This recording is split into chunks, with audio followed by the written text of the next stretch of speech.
પરિસ્થિતિ બદલાય તો રાજકારણ પણ બદલવું જોઈએ, રણનીતિ બદલવી જોઈએ એવું મારું માનવું છે. અને ધારાસભ્યશ્રીનો બહોળો અનુભવ અમે અહીં અપનાવી રહ્યા છીએ ડભોઈનગરમાં. ત્યારે ચાણક્ય નીતિ તો ખરી જ રાજકારણમાં, પણ કબડ્ડીનો ખેલ પણ એક કહેવાય કે કબડ્ડીના ખેલની અંદર એક લાઈન ક્રોસ કરીને માણસ પરત પાછો આવે ને બીજો માણસ હોય તે માણસ કોઈ એક બે જણને પાડીને આવે તો પણ એ માણસ જીવિત રહે છે.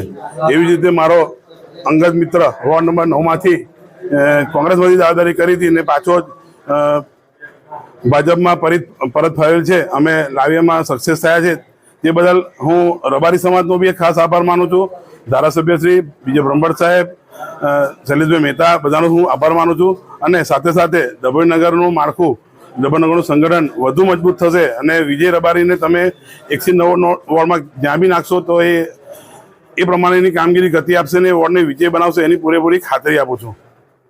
મારું નામ વિજયભાઈ શંકરભાઈ રબારી, વોર્ડ નંબર 9માંથી કોંગ્રેસમાંથી ઉમેદવારી કરી હતી.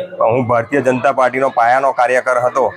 માન્ય ધારાસભ્ય શ્રી શૈલેષભાઈ મહેતા, ડૉક્ટર વિજય બ્રહ્મભટ્ટ સાહેબ જિલ્લા પ્રમુખ, અને અમારા જિલ્લાના પ્રભારી ડૉક્ટર ઋતિકભાઈ પટેલ સાહેબ, અને અમારા શહેરના પ્રમુખ દીક્ષિતભાઈ દવે, અને અમારા બિરેનભાઈ શાહ, અને બધા સૌ મિત્રોનું માન સન્માન કરીને મેં પાછો પરત પાર્ટીમાં થઈ ગયો છું.